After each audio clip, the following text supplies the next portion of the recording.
What's up, guys? This is another episode of In the Garden, and we have an awesome guest. So let's get into it. This show's brought to you by hydrogen gas, of course. One is the universe. All right. So Stephanie Bloom is the founder and host of the podcast Walk With Me, Conversations with Real People. In her episodes, she journeys into the most deeply vulnerable places of the psyche with real people who have lived a life worth telling a story about. Her self-healing service secures the platform on which people can finally speak for themselves and be heard. You can hear their insightful conversations and words of wisdom on Apple and Spotify. Stephanie is also a holistic health expert, Reiki healer, and a jack of all spiritual trades as she integrates various modalities into her daily life to continuously lift the ceiling of optimal health, and we love that here.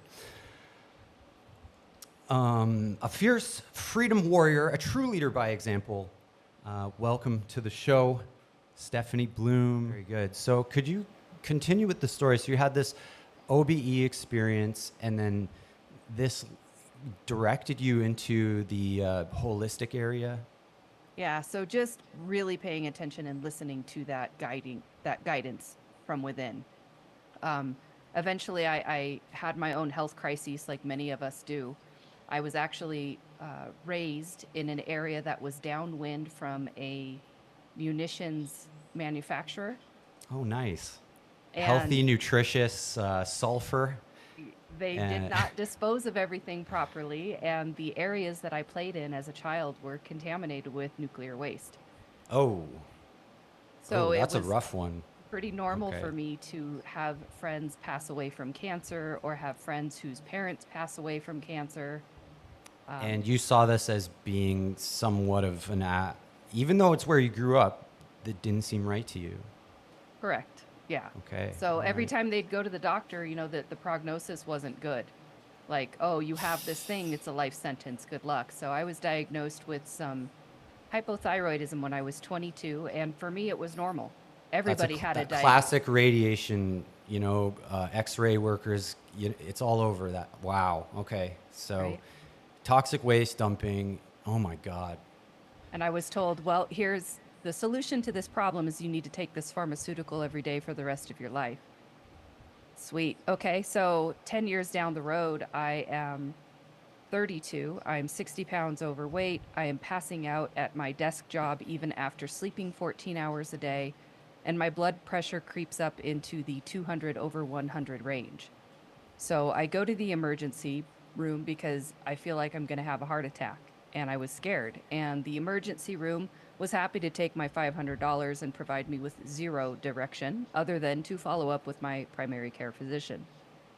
Of which I did the next day. I called and make an appointment with the first available physician, and she barely checks my blood pressure, asks me maybe 5 questions, and says, oh, well, you need surgery on your kidney arteries because you're not getting enough blood to your kidney.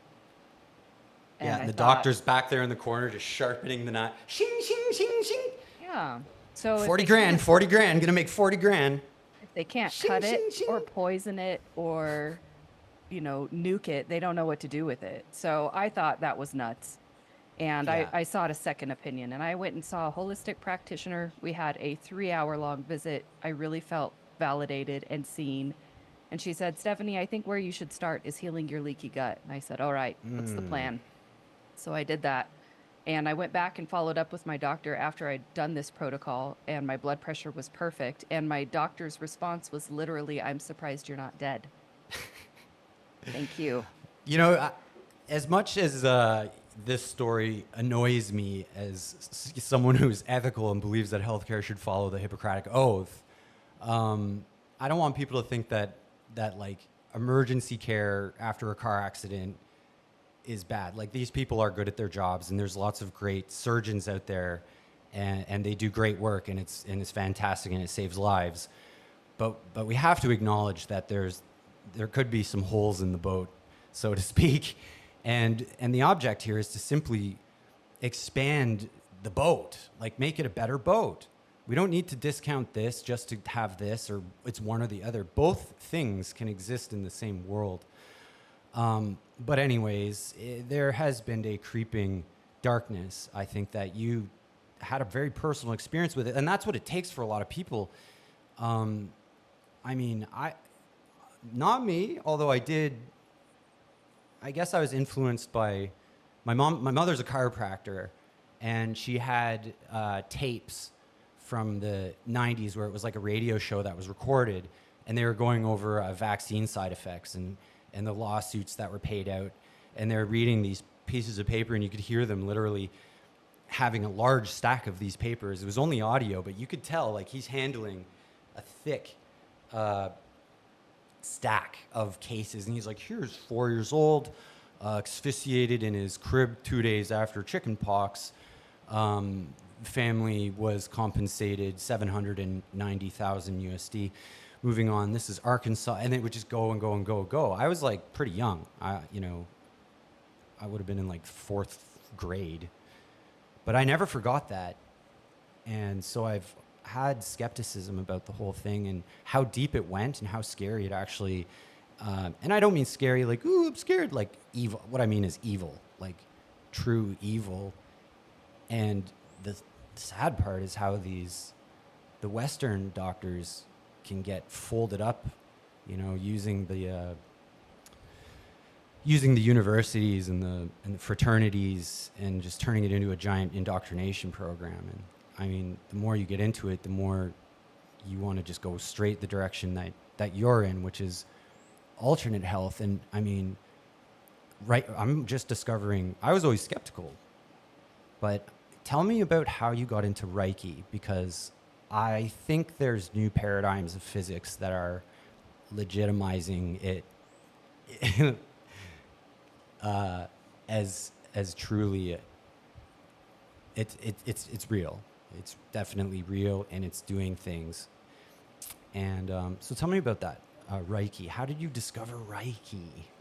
So the woman that I went and visited that told me I probably had leaky gut, remained friends with her for quite some time, and she invited me to an outing. And at this outing, there was a gathering of other people she knew and cared about, and we all just got on famously. And I'm sure we were doing some sort of breath work or meditation meetup or something of that nature. Oh, isn't that interesting? Vibing together, getting along. I love it. Keep going, yeah. And met this fellow by the name of Brandon, and really just hit it off with him energetically. He was a great human, and he said, I think you would be really good at Reiki. And I said, all right, what's Reiki? And again, So it's just following that voice. Yeah. And I mean, he's a sensitive guy, probably in the right ways of energy, and probably recognized something in you that could be connected to the OBE. Could be. Perhaps these things are related. Wow. Oh, wow. Yeah. So I started learning Reiki, and I do believe it works because I know that energy follows intent. So however you figure out how to bring that into your world, it's legit. Right on. Okay. Energy follows intent.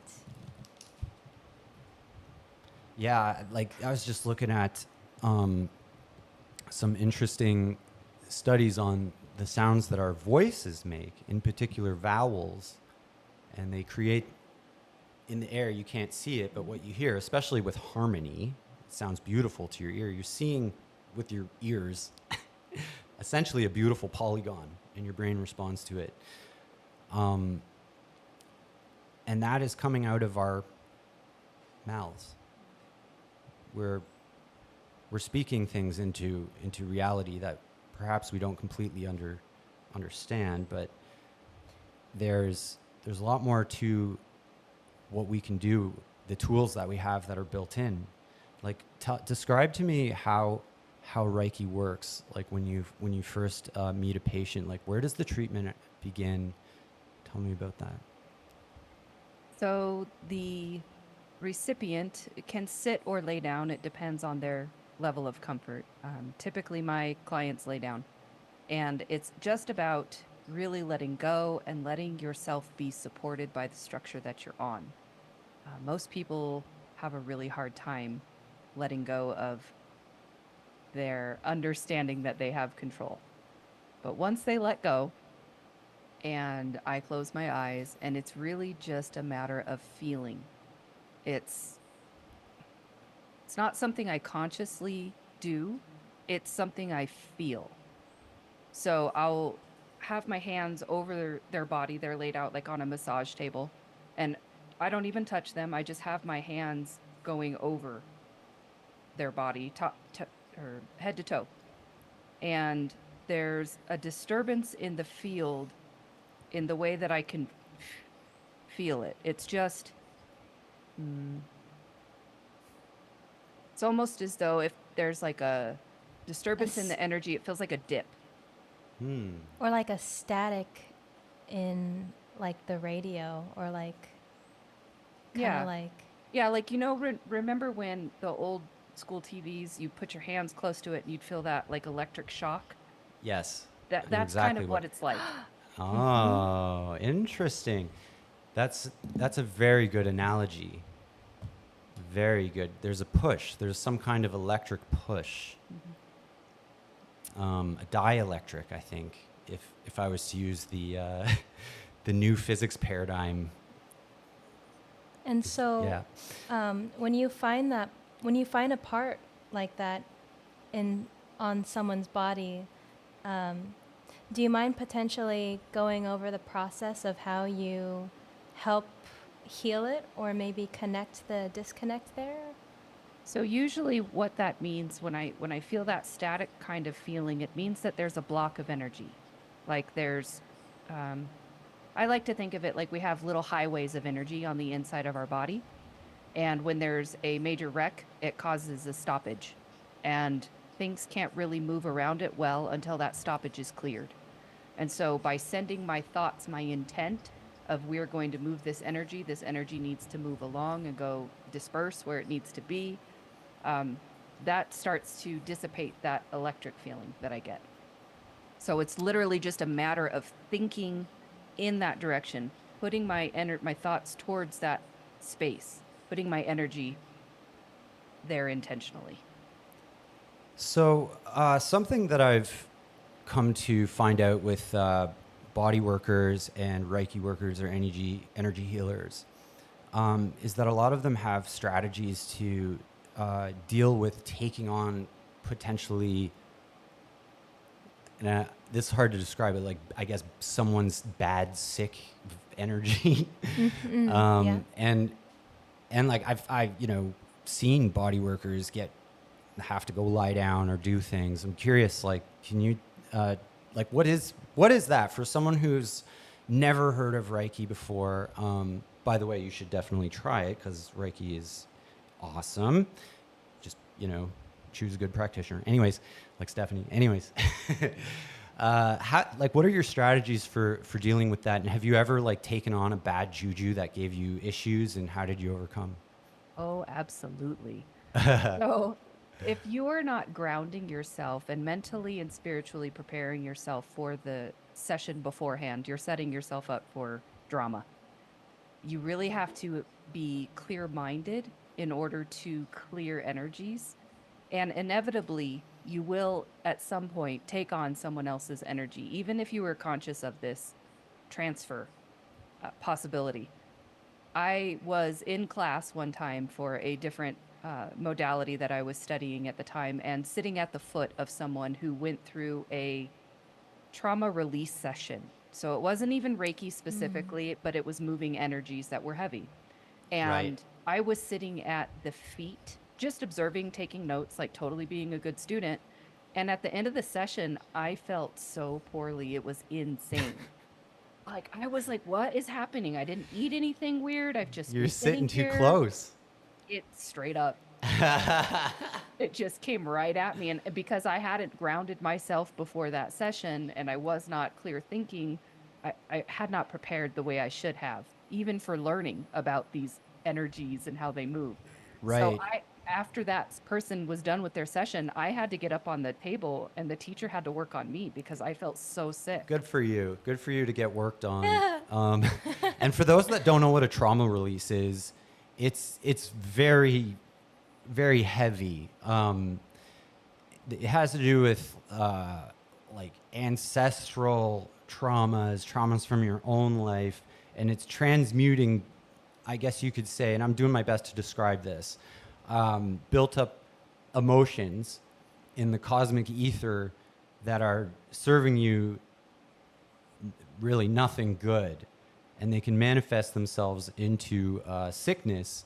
And before you get skeptical, you have to understand that the nocebo and placebo effect are absolutely real and have been measured, and it is simply a explanation for what I believe is this phenomena in a scientific way. I actually read something today about the placebo effect because I've been so fascinated by it. Yeah. Right. Yeah, Beecher. So there's a doctor or researcher named Beecher who he studied about over 1,080 people to find out that the placebo effect has cured about 35% of the symptoms that they had. I think it's higher than that. There's And then he put it in his book. It was 1955, so they've done more, and it's even higher than that. It's like, it gets ridiculous. It's like 6 out of 10. It just negates most pharmaceuticals. Anyways, we're getting off topic here. Back to the I did want to ask Stephanie a question though. Yeah, go ahead.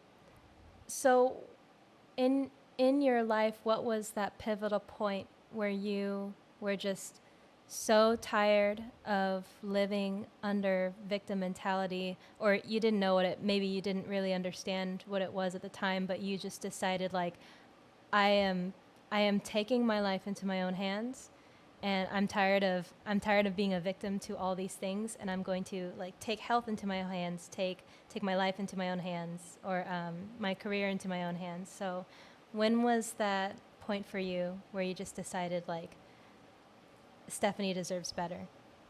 It was that moment in the doctor's office when I went in for that follow-up, and she was just absolutely floored that I hadn't died because I didn't follow her recommendations. And I don't fault Western medicine at all, because I think, like you said, Sean, they're great for emergency and trauma medicine. There's nobody I would rather my dad, after his nearly fatal motorcycle accident, go to than the best trauma center in my city, right? But at the same time, they have no idea how to manage long-term conditions. So once I healed that leaky gut and I really started to be able to absorb all of the nutrients from the foods that I was eating, I saw a rapid transformation in my health in the best way. And I decided to pursue that line of inquiry. Like, why am I all of a sudden better just because I removed fast food from my diet, right? Mm-hmm. Who is promoting all of this fast food? Who benefits from me eating this fast food? I started asking those questions, and it really started to just align with everything that I'm after in this life, which is love and freedom, right? And if it's not coming from love, I'm not interested in it. So I was no longer interested in participating in things that did not make me feel loved, and that would include things like Big Pharma. Yeah, they certainly don't inspire love in that way. And what were some of the first, like, practices that you started implementing into your day-to-day life, to where you where to now you would be sure not to miss it in the morning, or you would make sure you do this at least once a week? Or what are some of those things that have helped you keep that consistent ground as you continue on? So for me, it was all about learning how to love myself. So I think in our current world, we are so disconnected, whether that be intentionally or not is up for debate, but disconnected from our listening to our inner voices. And mine has always been so very strong, it's hard to ignore. And when I ignore it, I really pay the price. So for me to learn that other people don't have that connection was wild. And so I thought, to foster that connection, the best way for me to honor it is to pursue it. So what new ways can I love myself, right? Well, loving myself means choosing not to eat the things that can ultimately poison me. Right. Loving myself means spending time in prayer or meditation every morning before I even get out of bed. Loving myself means starting the day with a huge glass of water. So whatever things I could do to love myself, that's what I really started to incorporate, and that's when I started to notice really big shifts. Do you think we're living in an epidemic of poor gut health? 100%. So I'm sure you all are familiar with Monsanto's Roundup or glyphosate. There's been a study that comes out of MIT. A researcher has been dedicating her life to studying this stuff. A very And brave researcher.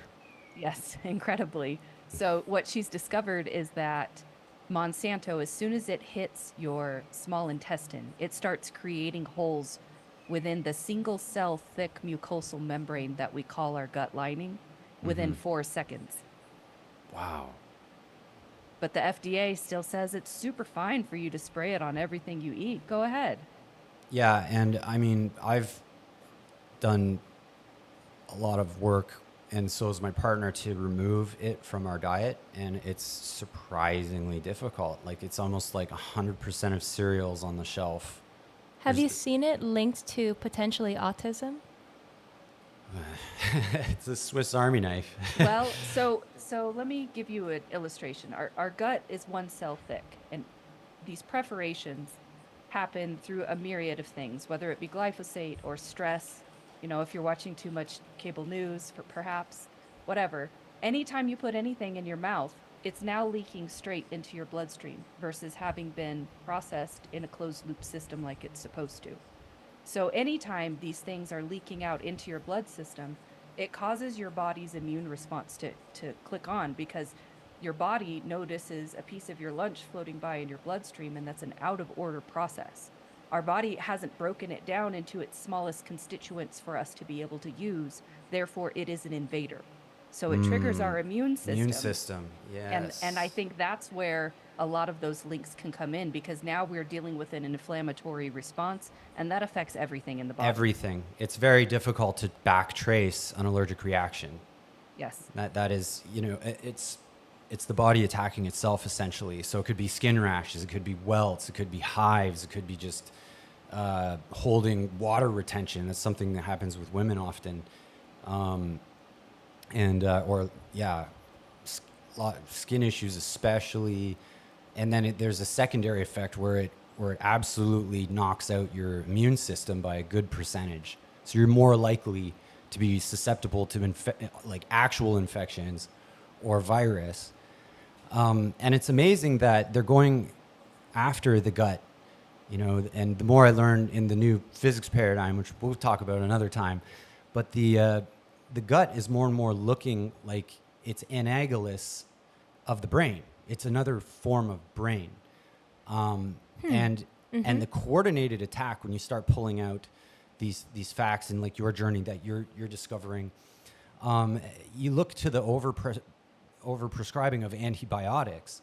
Now, an essential part of your ability to absorb nutrients depends on good gut flora that is healthy and beneficial bacteria that help digest your food.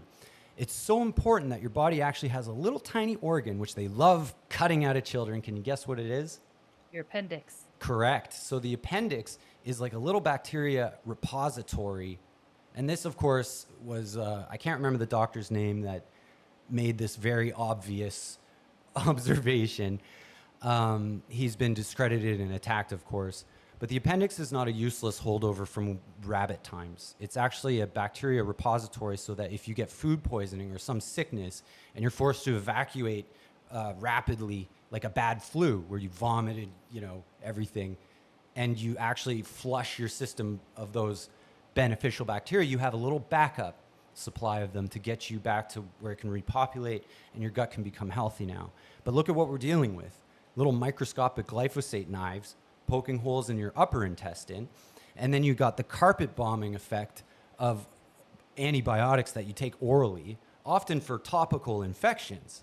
Why the hell would you swallow a pill for something that's on your skin that you can simply apply whatever it is directly to, like polysporin's an antibiotic. Anyway, it's so ridiculous. So now what happens is all your bacteria, healthy bacteria, gut flora are dead. So you can't digest anything properly. You're going to get gas. You're going to get auto brewery symptoms is another one. You're going to get you become allergic to literally everything. Every And- autoimmune condition begins with leaky gut. Yeah. Wow. At least that's the first place you should start if you want to get on the road of recovery. And you want to, you're not, it isn't normal to be inflamed.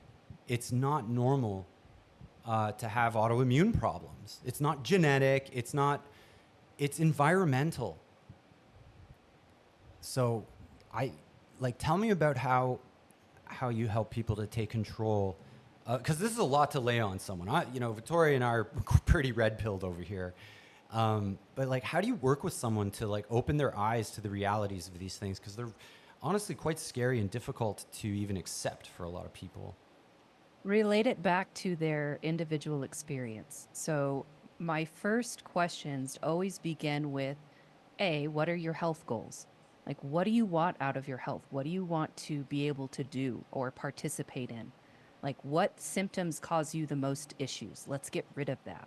Because it really starts to free up your time and energy if you're not spending it on these things that drag you down. And then we move into what symptoms are they experiencing? What is your energy like? Do you wake up tired every day? Do you fall asleep easily? Do you wake up at night and your mind start racing and can't fall back to sleep? What about your gut health? Are you constipated? Do you have diarrhea? These things are not normal. We have normalized them and accepted them as regular, but they are not normal.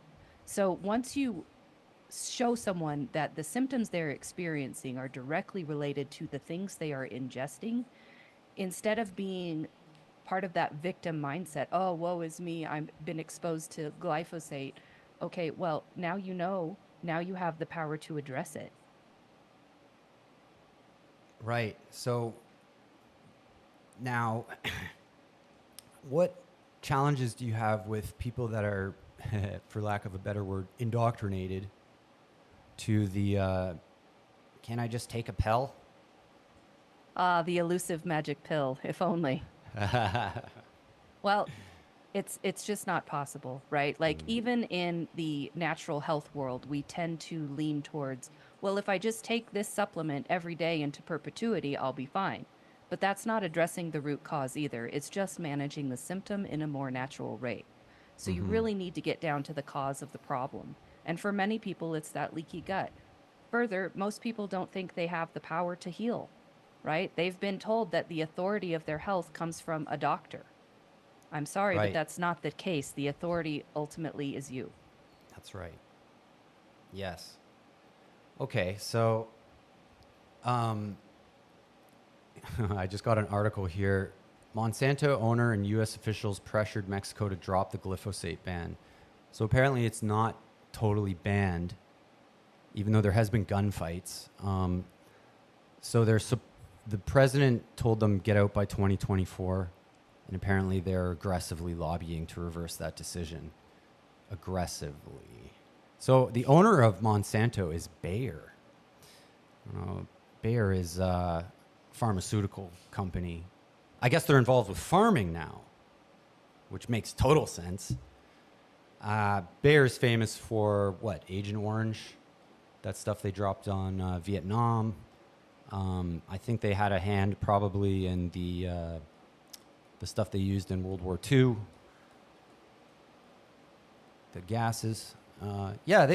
Great company. They've been around a long time, doing great things for humanity, and should be trusted implicitly with absolutely no questioning to their intentions. Oh, and you The should pharmaceutical absolutely- farming company. absolutely take their aspirin a day, because that totally contributes to leaky gut. Right. Yes. Something that messes up your stomach, good for you. Right? Tiny little knives that go into your intestine and cause normal food to make you allergic to it, good for you. Yeah. Good for you. Don't try changing your diet or your lifestyle. Just take this pill. Yeah, take the pill. Yeah, you see what we're up against here. But in a way, it's almost comical how childish it is. So if, you give someone the Three Stooges slap on both sides of the face, verbally, not for real. You know what I mean?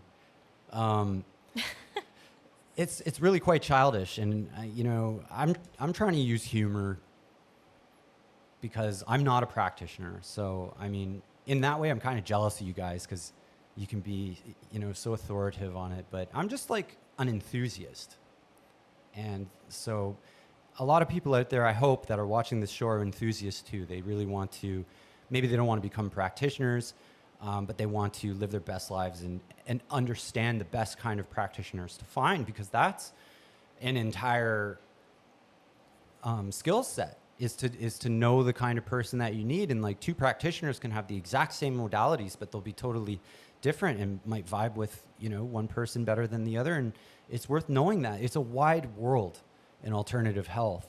And, you know, the last 3 years, I think it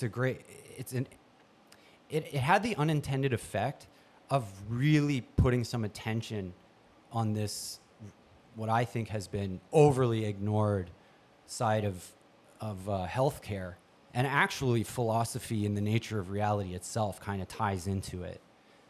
And it's actually kind of bleeding into other areas of how we live our lives that are perhaps not optimal or severely hampered by what we can call bad intentions.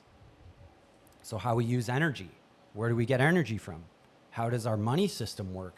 Who's behind the money system? And then you find companies like BlackRock that are behind the money system. How much of Bayer do they own? It's starting to get ridiculous, like comic book villain stuff. So I'm hoping that humanity can open their eyes at least 10% to the ridiculousness of where it's going right now. And Stephanie, tell me some more about your. Have you ever had opposition? Have you been? I mean, I know a lot of alternate health practitioners have gone through some gangsta shit, for lack of a better word. Have you ever had to deal with that? And what's your strategies to stay sane in all the noise? I take a spiritual perspective in that all of this is intended for my growth. So there's not a lot anymore that can really shake me from my peace, because I've cultivated a life on purpose. And I'm very careful about who I surround myself with and my daily self-care practices, and really being intentional and present in the moment, because it could be all taken away at any second. I love how you said my peace and my space. It's you're internalizing control over your environment. And amazingly, that's actually quite empowering. When you start realizing that you're the one in control, it's not, you don't need to listen to the TV. You don't need to listen to your brother in the military. You don't need to listen to, it's like you listen to them, but the control is yours. And I think that's been, again, really, really elucidated for a lot of people in the last while. We're getting more and more people becoming awake.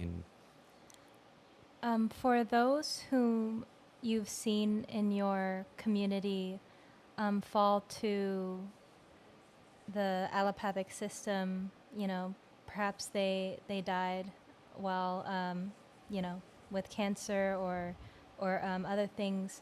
How have you been able to, and this comes from, I feel like your experience also from having an out-of-body experience may come into this as well, but how have you come to terms with grief and loss and been able to really nurture and mentor people who are also going through grief and loss as well? So I've learned in my decades that grief is a process that is unique to every individual. So having a lot of grace for how other people may react or act when they're in grief is a big first step, because when I've been through my big griefs in life, I literally have shut down in order to protect my psyche. It's just a coping mechanism that I adopted early in life.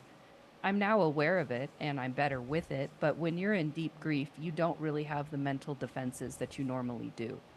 no. So letting myself, you know, just go through the process of how I needed to grieve and be alone was really healing for me, and also gave me perspective that Not everybody does that. Some people want to talk and be in community. Some people want to go on adventures and never speak of it again. It's unique to everyone. So just being respectful of everyone's process, and understanding that it's a temporary season. It'll pass. Yes. Yeah. And, you know, I'm beginning to think that there's a lot more to this life and our purpose here, and that there is a purpose. Maybe not, I don't know exactly what it is, but I'm starting to get a good idea of what it isn't. Okay, so... We were talking about this too, and so earlier today, you helped spark like a bit of anger and excitement in me, because like you're talking about a situation, and I responded with like, what are we here for? Like, what are we here for to be wasting our time with trivial things that from high school? Or My favorite explanation, and like 3 people said this at the Greater Reset conference, and they said the purpose of life is to experience joy. And it's like, I don't know if it's true, but I like it. I like it. That's a really good question. It's like hard to answer. Well, Do you have an answer for what is the purpose in life, or at least in your life? The purpose of life is to Yes. live. It's to live. That's it. Yeah. Like whatever other meaning you ascribe to it, how do you want to spend your time here? I don't want to spend my time angry and upset and feeling like a victim every day. Yes, Right. things have happened. Yes, I can have grace and forgiveness for people who maybe didn't know better when they made certain choices that have affected me, you know, hundreds of years later, whatever. Right. Right? But what I do have control over is how I respond to it.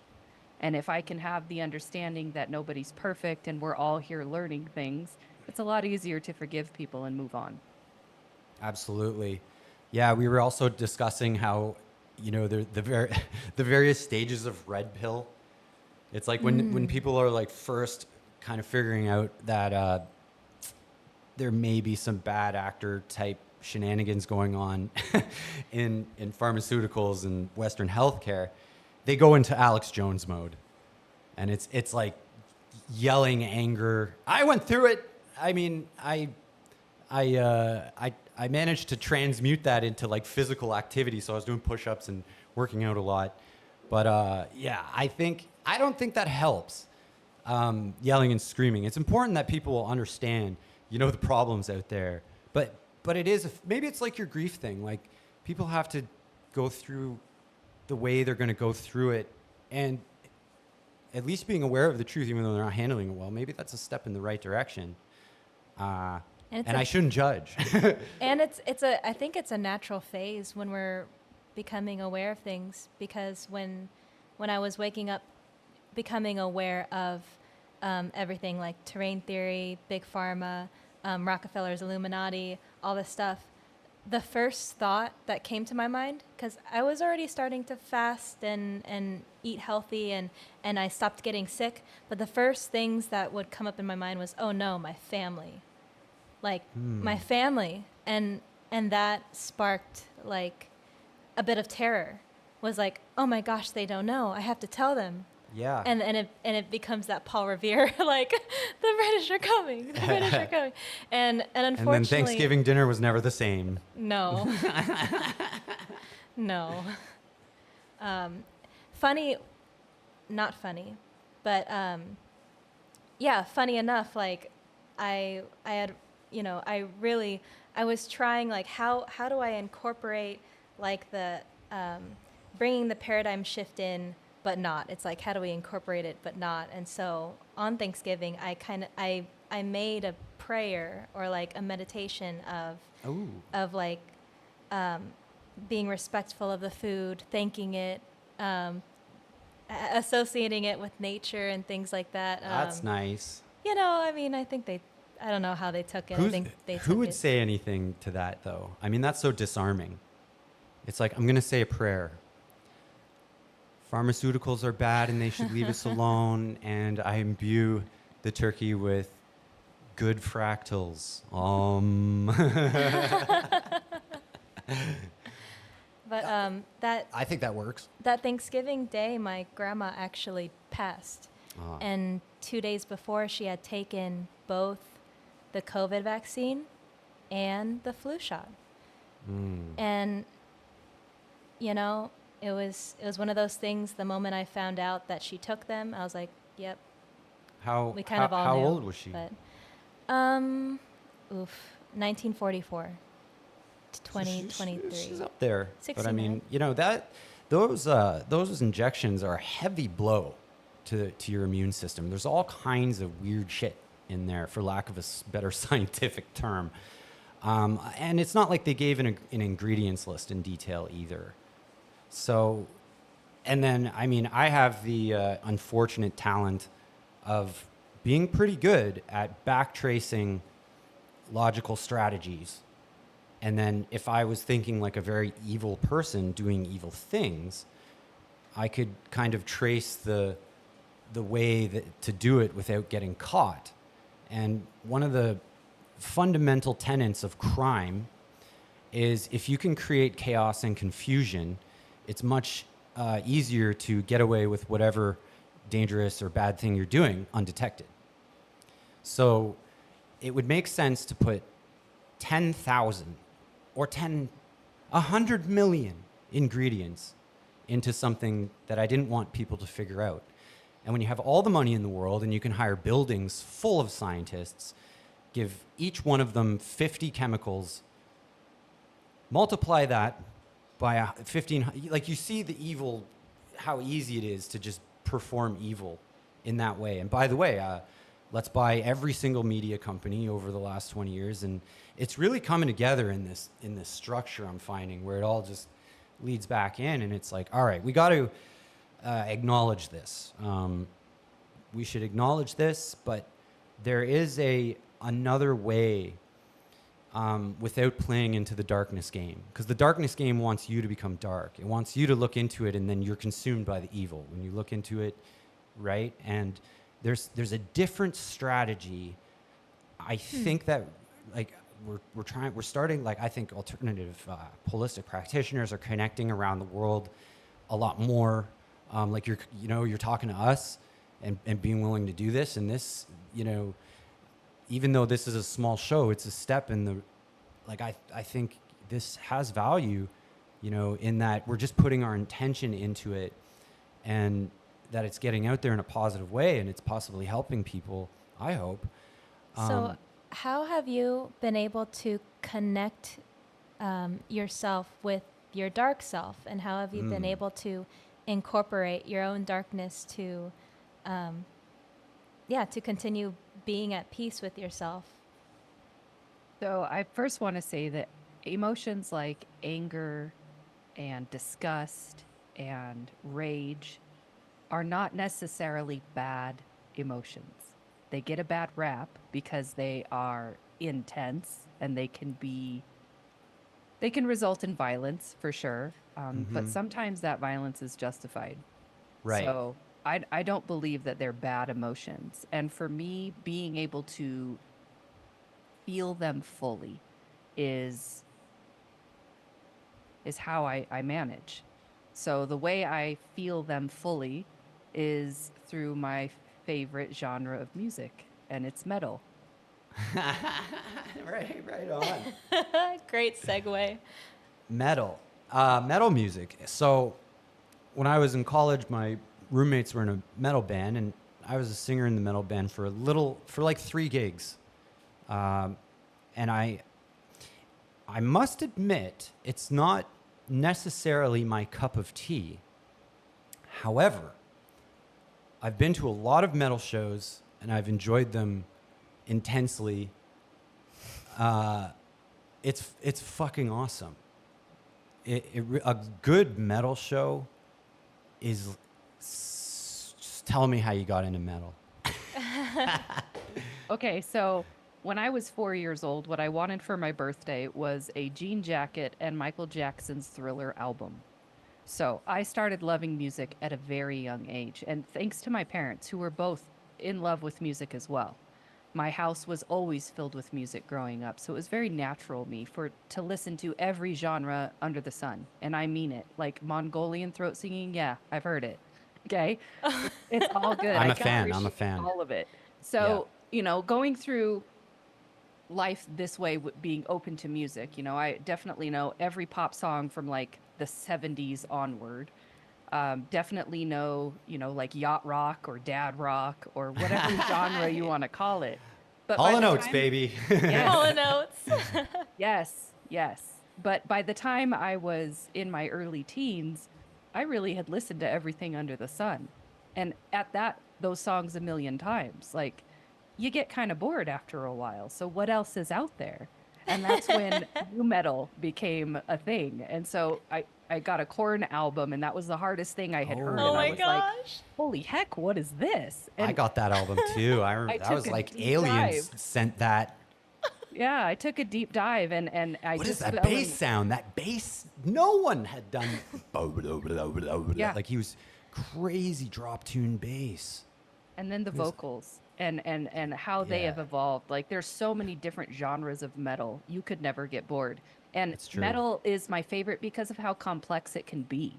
Like Dragon metal. Force, you know those guys? No, I'm not heard. Oh, that. I've heard of them. Yeah. Herman Lee, great guitarist. I like to think of metal music as modern classical with electricity. Oh yeah, they're okay. So that's more like Dream Theater. I like Dream Theater, sure, but I just went to a show the other night for a band called I'm Spite.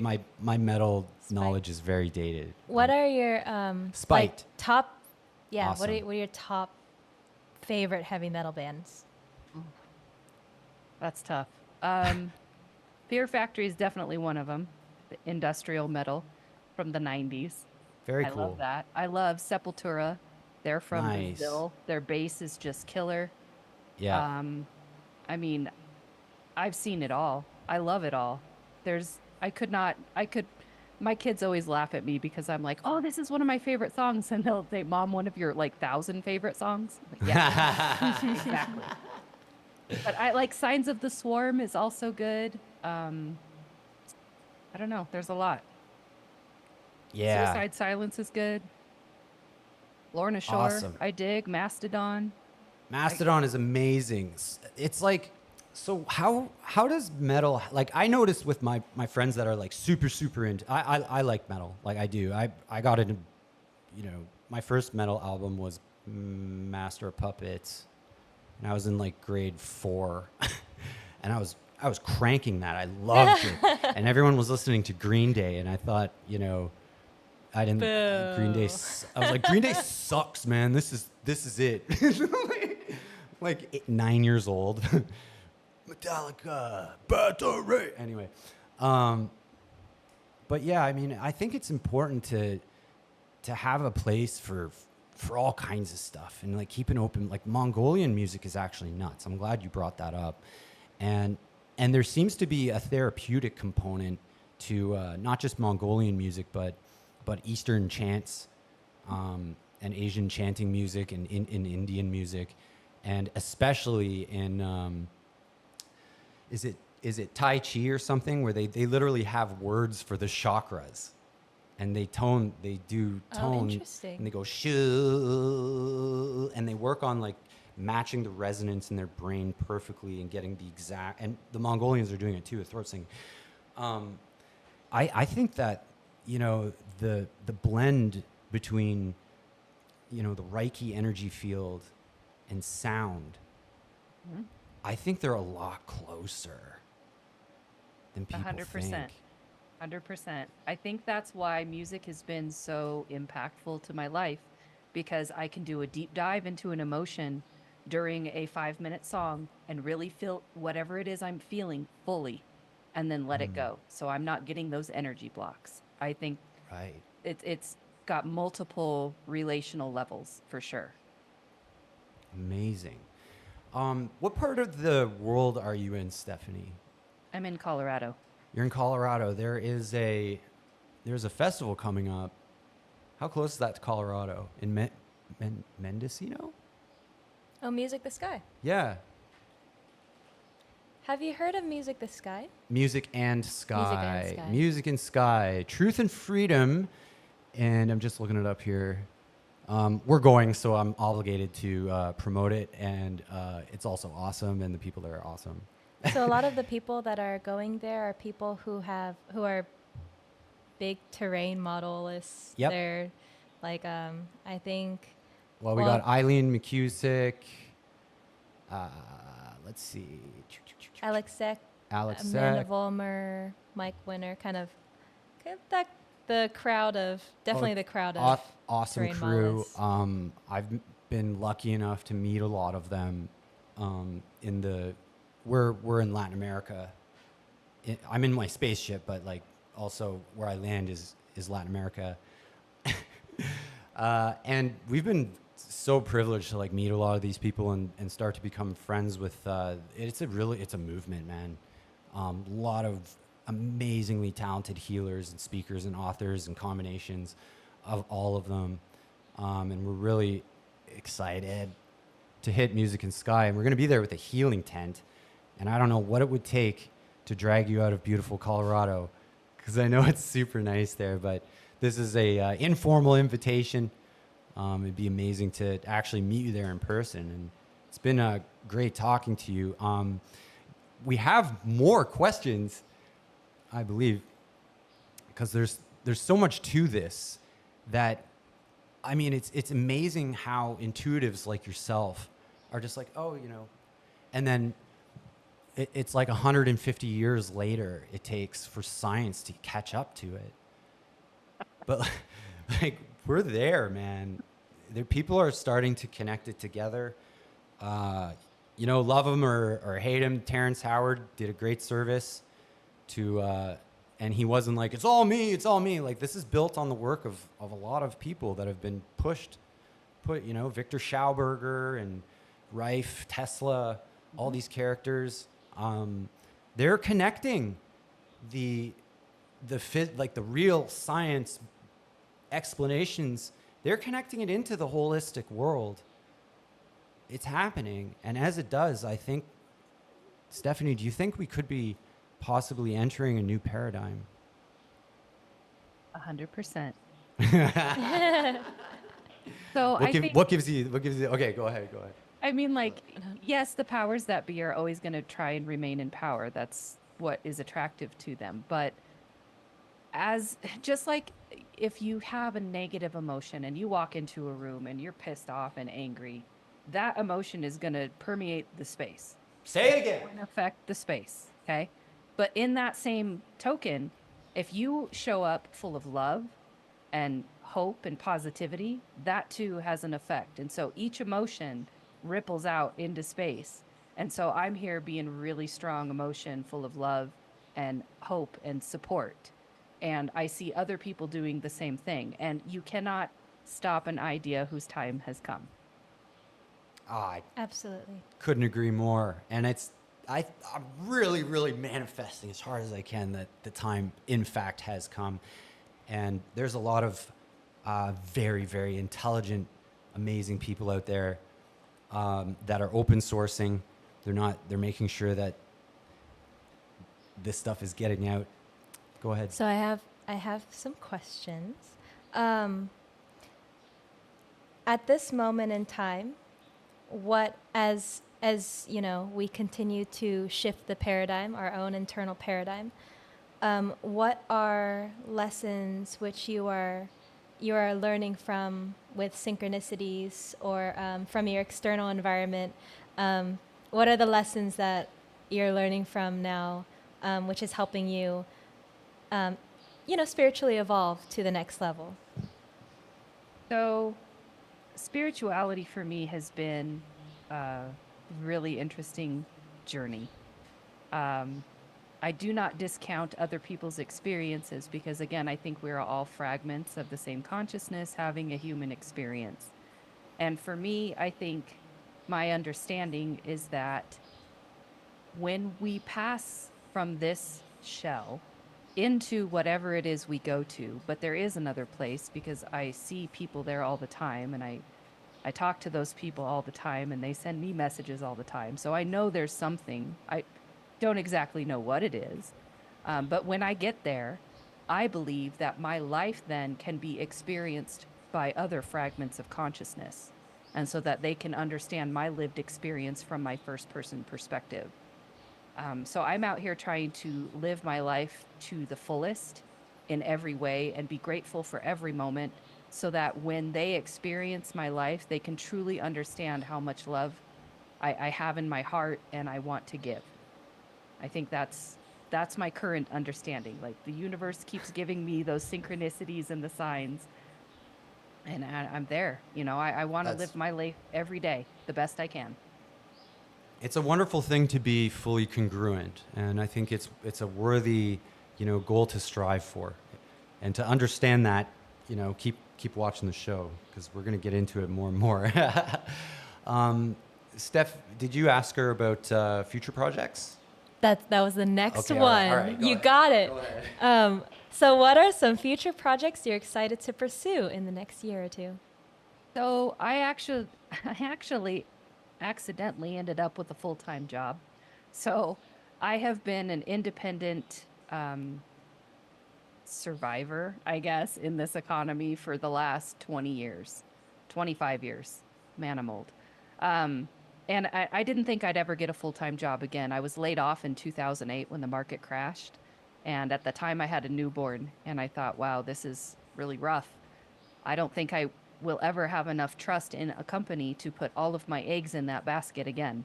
Oh, I get that. Yeah. So I diversified my income like you wouldn't believe. I've got streams coming in from every direction. And I'm grateful for all of them, but they are very just streams. They're not like a torrential downpour that I need. Right. And I was in a situation, all of a sudden I found myself needing to have a lot more money for my life. And I prayed. Friday night, I prayed, God, send me my perfect job, please.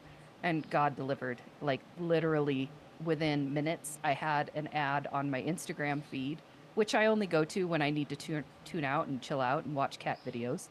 And it said, would you like to work with Dr. Axe? And I said, yeah, I would. So this is a fella that is Josh Axe? Yeah. Wow. Okay, I know who that is. So he's That's in the big. holistic space. Yes. Right. And he's Yeah. a smart guy and he is pure of heart, in my opinion. And I thought, really? Okay, I'm going to do the thing. So I applied. I was one of 280 people that applied for this position. And I'm now proud to say that I'm one of 16 left. Wow. But I am working with Dr. Axe's team to bring actual healing to more people on an individual basis, right? Because we have a general idea of how to fix the body, but then we also have to account for people's individual preferences and life experiences, and it gets kind of sticky. Yeah, and it's not a rinse and repeat business like the pharma guys want it to be. It's like, no, man, you got to dig in. Everybody is an individual, for lack of a better word, snowflake. But we are, and snowflakes are beautiful. I don't like how they made snowflake a bad thing. Anyways, I wish you the best of luck with that. That's an ongoing thing. You're still in the run.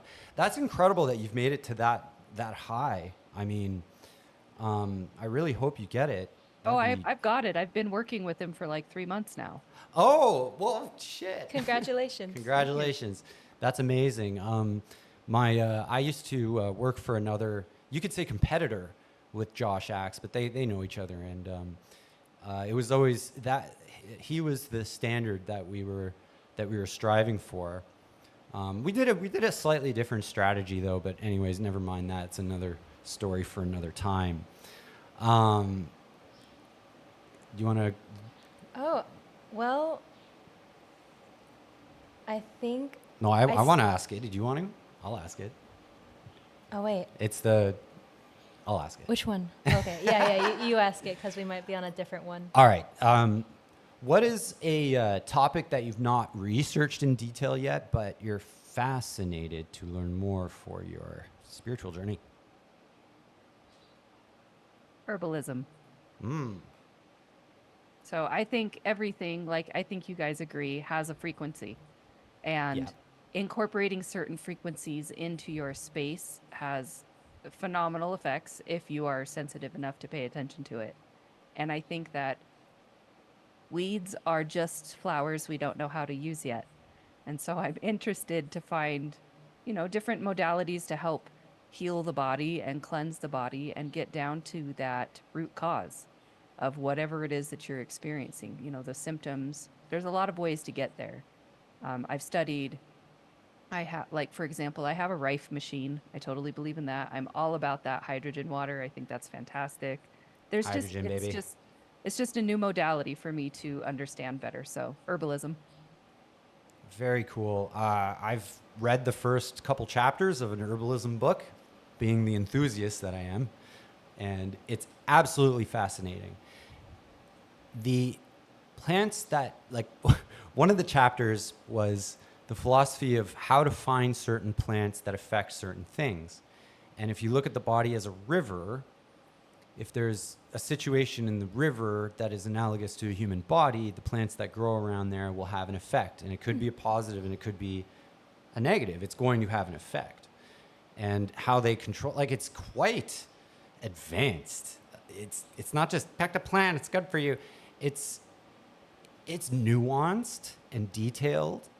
And this knowledge has existed for thousands of years, and henceforth have thousands of little bits of data that each individual practitioner has added, and over the years, it's a fantastically deep and interesting facet of healthcare. So I wish you the best in exploring that, Thank you. and incorporating it into your practice, and whatever else you do. What else do you do? Yeah. I edit audio for a podcast called Losing a Child, Always Andy's Mom. And the host lost her son in an auto accident when he was 14. And it's her way of staying connected with him by interviewing other parents who have lost children. So when you ask me questions about grief, that's where my knowledge bank comes from. Yeah. I mean, I had a relationship fail that I didn't want to fail because I was actually selling 7-stage reverse osmosis water filtration systems. And the guy that was training me was like the most charismatic, awesome guy I've ever met, ever. Like, he was like the ultimate hockey or football coach, I guess you could say. Like, he was great energy and great vibes. And it wasn't all just about, selling machines. There was like, this is how business works, and we're learning how to achieve things in our life and become abundant and possess the energy of someone that people want to buy stuff from. And it's not just manipulating and all this crap and garbage. It's about having this attractive force and like a lightness that people want you around, and they want to listen to what you have to say, and you genuinely care for them, and you have a sense of humor about yourself. And there's a lot. And so I really was inspired by this. He wasn't much older than me. He was only like 2 years older than me. And he just tragically died from a party accident, if you can believe it. Not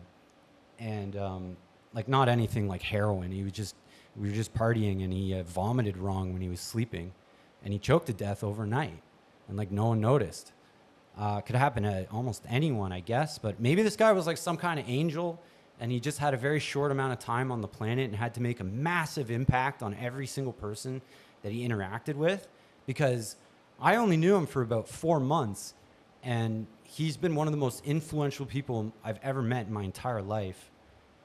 So my way of grieving is I need alone time, because it was like, why would you take this person off the planet? Like, this person was genuinely making, Earth a better place. And I don't mean because he was selling damn machines. I just mean because of his personality and his energy.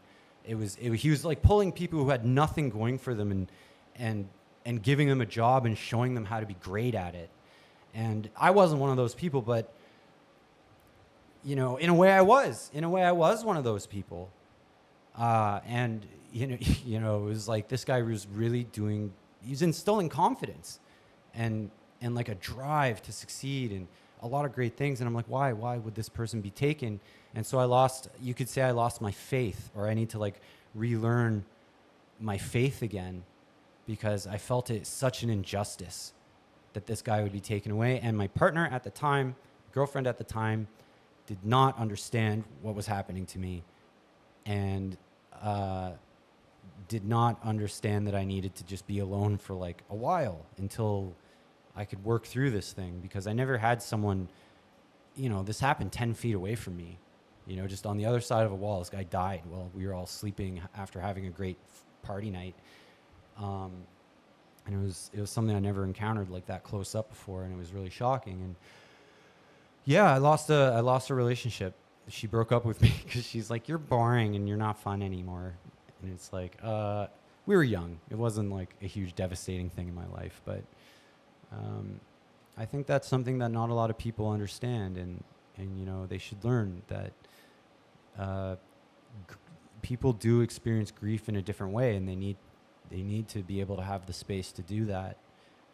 Like I know a girl that lost her father very young. She was only 13, and she was laughing hysterically at the funeral, really pissed off a lot of the family, right? But she was not able to. She loved her father very much, and it was like a break. It's like that's someone losing their mind in grief, because to accept the amount of pain that's happening at that moment is so intense that it's like the only way that you could ever transmute it is to laugh.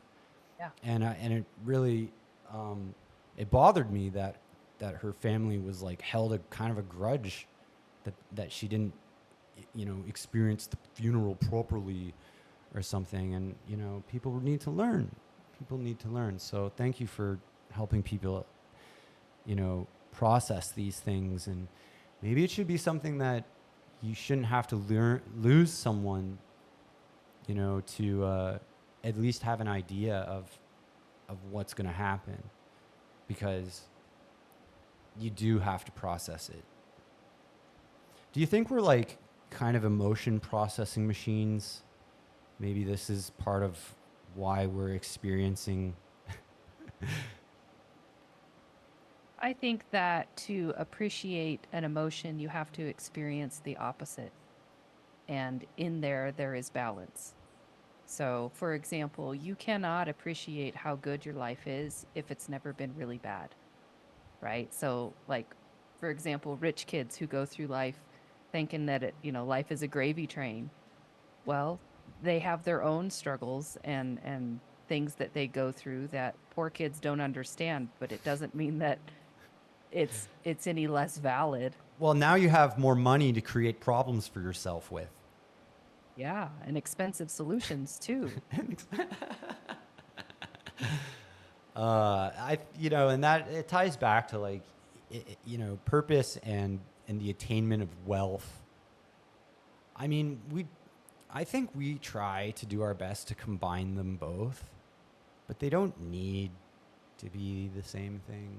It's like, and it makes all of our conscious actions much more valuable, because like when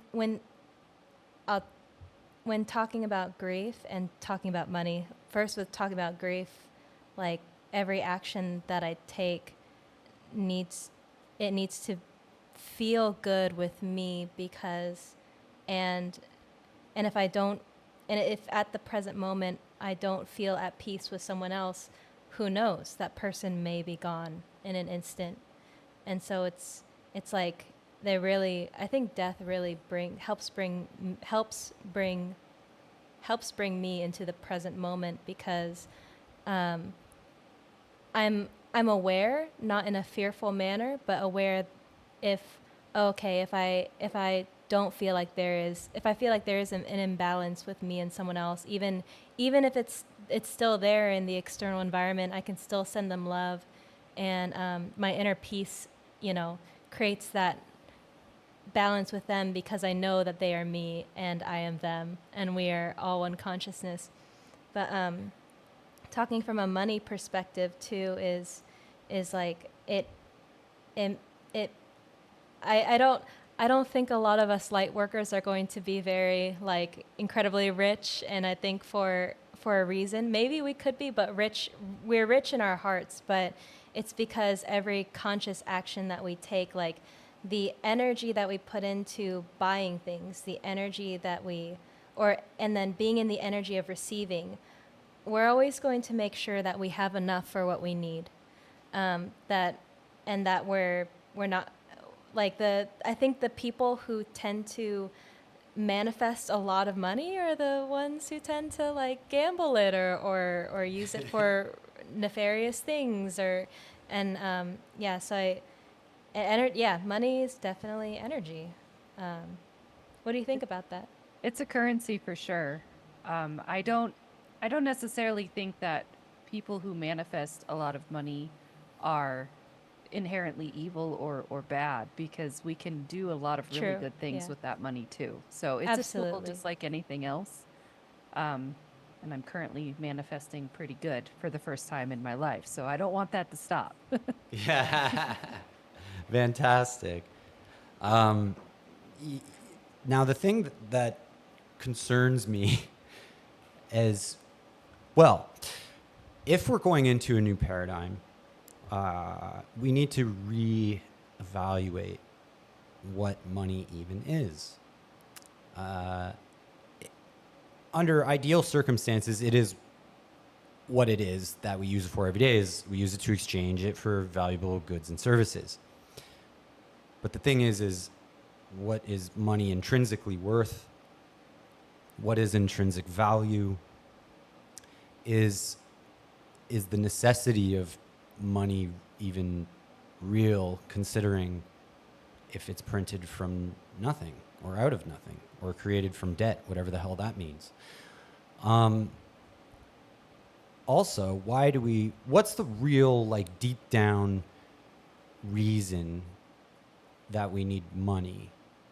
And it's like to pay the rent or your mortgage or your electric bills or buy food. But what if you could get all those things for free, like in Star Trek world? And I know that sounds funny, but like this is coming up. We're confronted with the reality of essentially unlimited energy everywhere that everyone can use. The paradigm is, and it's really, it's this same energy is chi. It is chi. That's what chi is. This is the field that you're feeling on people. That's life force energy. And people are like, well, okay, you need to have motion to have energy, right? And it's like, well, if we're all sitting still, or if a ball is sitting here in my hand, like it's not moving, so there's no energy. And it's like, what are you standing on? You're standing on a planet that's flying through the universe at like 227,000 kilometers an hour. And yes, you don't feel the inertia of that, but there's movement going on everywhere, a lot of it all the time. And this same platform or aether is where the Reiki healing takes place. It's where your gut and your brain are an interplay between a vortex system that doesn't care how complicated it is or how much that you can understand it or not. Allopathic medicine is like trying to figure out the shape of the roots by starting at a leaf bud. Like it's gonna take you thousands of years to unravel the molecular complexities that stem out of the DNA. Why not just understand the DNA? Why not just understand the soil that the tree grows in and what grows better trees? It doesn't need to be as complicated as microanalyzing every single protein experiment that mRNA kicks out of your ribosome or whatever. I think we're on to something, and it's an amazing thing, and it's wonderful to talk to practitioners that are on the level and that are out there doing the light work and doing the physical work, the terrain stuff, and helping people open their eyes to quite simply a better way of living. and a longer way of living, free of pain, free of inflammation. Stephanie, where can we find you?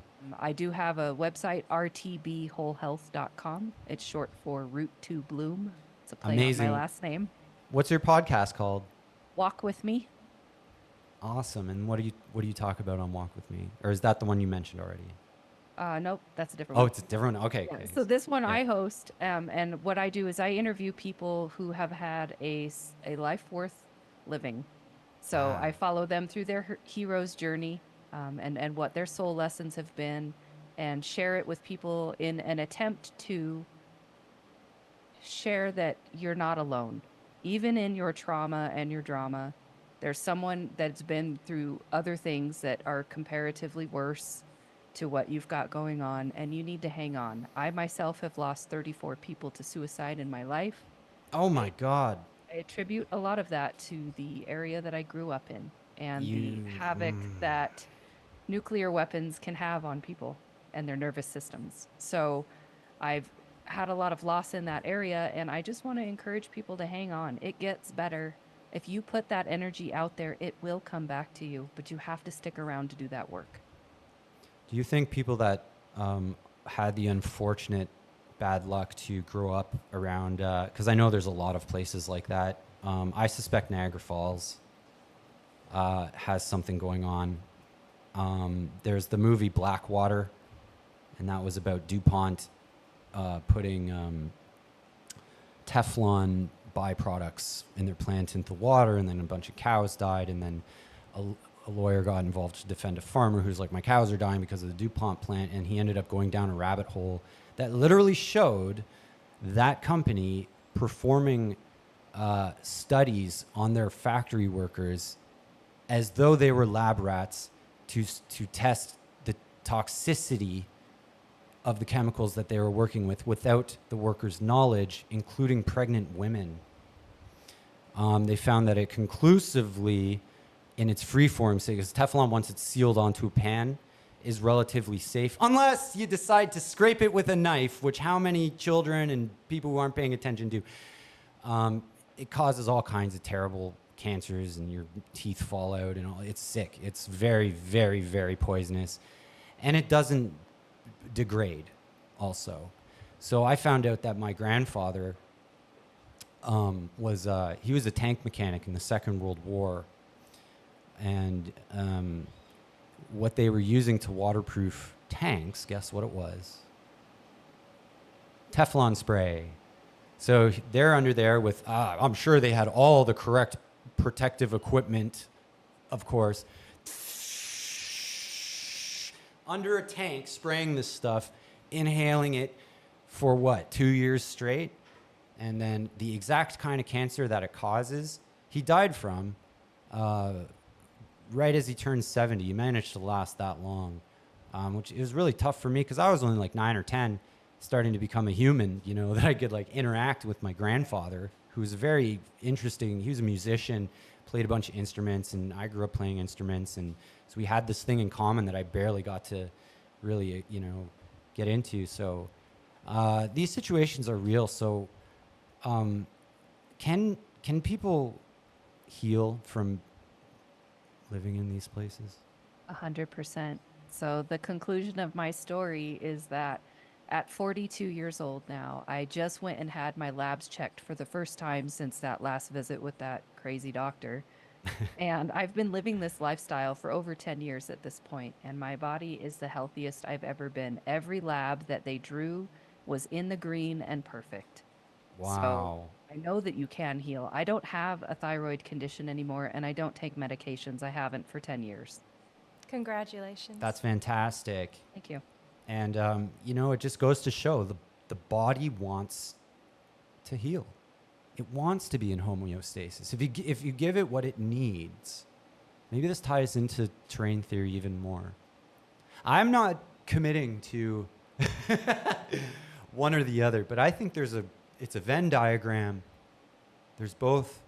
We definitely live in a world that's teeming with life.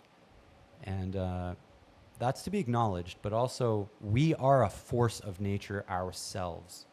And I'm pretty sure we are bigger and stronger than little tiny worms. 100%. Although they are very important too. Well, I mean the bad worms, Oh, like okay. the brain worms. Stephanie, it's been amazing talking with you.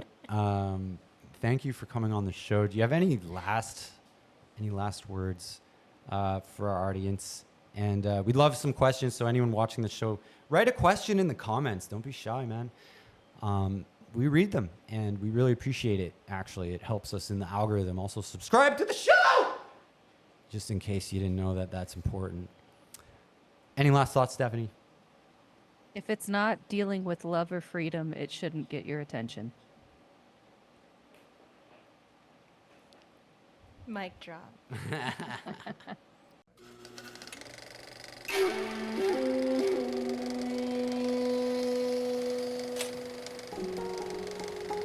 In Japan, a country known for its citizens' longevity and vitality later in life, there were special pools where people could bathe in the waters that was recently churned through the inner workings of the mountain. People who bathed in this Hansa water felt a certain rejuvenation. We now know that this effect is a result of the abundance of hydrogen in the water. Our clinic recreates this with the IHG 600 Brown's gas electrolyzer, so you can enjoy the benefits of hydrogen Brown's gas in your own home.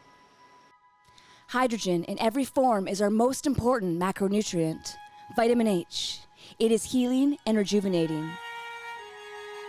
Around 62% of the human body is made of hydrogen, 24% oxygen, and the remaining 12 and 2% everything else. Most of us are hydrogen deficient, and this affects the rate that we age.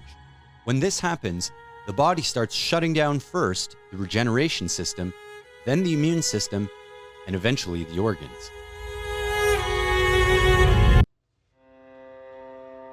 We do not uptake all of the water that we drink. This is why we structure an alkaline water. This helps the uptake rate, but there is vast room for improvement. Ideally, we want our water to be plasma, that is in the blood the minute it enters our body, not after the digestion process. And there is a way to do this. Increased hydrogen saturation has amazing regenerative and healing effects. The IHG 600, engineered by Ed Wonder, is designed to provide the efficacy of both hydrogen gas and water. Stay tuned for our next video where we talk about the science behind this. For those of you not able to join us in Mexico, we can teach you how to set up your own machine. Please subscribe to our social media and follow us on our journey to healing and hydration.